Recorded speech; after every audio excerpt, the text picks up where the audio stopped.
तिकडे नागपूरमध्ये आज भाजप आणि राष्ट्रीय स्वयंसेवक संघ यांची विदर्भस्तरीय बैठक झाली। या बैठकीला मुख्यमंत्री फडणवीस जवळपास 4.5 तासापर्यंत उपस्थित होते। केंद्रीय रस्ते वाहतूक मंत्री नितीन गडकरी आणि महसूल मंत्री बावनकुळे यांनी या बैठकीला हजेरी लावली। भाजपचे विदर्भातले मंत्री, आमदार, नेते आणि राष्ट्रीय स्वयंसेवक संघाचे वरिष्ठ पदाधिकारी यांच्यामध्ये ही समन्वय बैठक झाली। स्थानिक स्वराज्य संस्थांच्या निवडणुकांच्या पार्श्वभूमीवर भाजपा संघ समन्वयक बैठक अतिशय महत्त्वाची मानली जाते। यावेळी गडकरी आणि फडणवीस या दोन्ही नेत्यांनी मार्गदर्शन सुद्धा केले, तसंच संघाच्या वरिष्ठ पदाधिकाऱ्यांनी सुद्धा सूचना केल्या। त्यामुळे भाजपच्या आगामी वाटचालीच्या दृष्टीने ही समन्वय बैठक महत्त्वाची ठरणार। दरम्यान तिथून आढावा घेतला आमचे प्रतिनिधी अमर काणे यांनी। राष्ट्रीय स्वयंसेवक संघ आणि भाजपा यांच्यातील स्वयंसेवक बैठकीमध्ये मुख्यमंत्री देवेंद्र फडणवीस स्वतः 4.5 तासांपेक्षा जास्त वेळ उपस्थित होते। रेशीमबाग स्मृती मंदिर परिसरात, याच परिसरामध्ये ही संपूर्ण बैठक झाली। मुख्यमंत्री देवेंद्र फडणवीस, केंद्रीय मंत्री नितीन गडकरी हे दोघेही या बैठकीला उपस्थित होते। दोघांनीही संबोधित केलेल्या तिथे संघाचे वरिष्ठ पदाधिकारी आणि विदर्भातील भाजपाचे वरिष्ठ नेते अनेक या सगळ्या बैठकीत उपस्थित होते।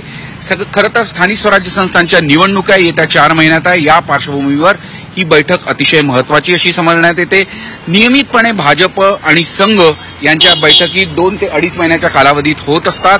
त्याच पार्श्वभूमीवर ही सुद्धा बैठक होती, पण यावेळेला स्थानिक स्वराज्य संस्थांच्या निवडणुका आहे।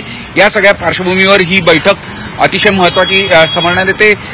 खरं तर विदर्भातील म्हणजे अगदी बुलढाण्यापासून चंद्रपूरपर्यंत सर्व भाजपाचे जे वरिष्ठ नेते आहेत, काही खास आमदार आहे, काही मंत्री आहे। म्हणजे मंत्र्यांमध्ये आपण उल्लेख करायला चंद्रशेखर बावनकुळे असो, उईके असो किंवा भोयर असो, हे सगळेजण या बैठकीला उपस्थित होते। सकाळी 8च्या ठोक्याला 8 पासून साधारणपणे या बैठकीला सुरुवात झाली। देवेंद्र फडणवीस 8:15 साडेआठच्या दरम्यान येथे पोहोचले। त्यानंतर पूर्ण कालावधी करता ते येथे उपस्थित होते आणि साधारणतः 1:10 ते रेशीमबाग स्मृती मंदिर परिसरातून बाहेर गेले। अतिशय महत्त्वाची ही बैठक मानण्यात येते। आपण विधानसभा निवडणुकीपूर्वी सुद्धा बघितलं होतं की कशा पद्धतीने संघ आणि भाजपामध्ये समन्वय बैठकी झाल्या होत्या आणि त्यानंतर एक रणनीती ठरवण्यात आली आणि याच पार्श्वभूमीवर आता स्थानिक स्वराज्य संस्थांच्या निवडणुका आहेत, त्याच्यापूर्वी ही बैठक झालेली आहे। अतिशय महत्त्वाची ही बैठक। साधारणपणे मुख्यमंत्री 4.5 तास या बैठकीत उपस्थित होते। त्यांनी संबोधित केलं, संघाच्या वरिष्ठ पदाधिकाऱ्यांनी सुद्धा मार्गदर्शन केलं, उद्बोधन केलं आणि आता मुख्यमंत्री 4.5 तासानंतर इथून बाहेर पडलेले आहे। पण एकूणच पुढील वाटचाल कशी भाजपच्या राहील, काही सूचना संघाकडून देण्यात आले काय, याबाबत काही दिवसात पूर्ण माहिती पुढे येईल। पण अतिशय महत्त्वाची अशी ही बैठक रेशीमबाग स्मृती मंदिर परिसरामध्ये पार पडलेली आहे।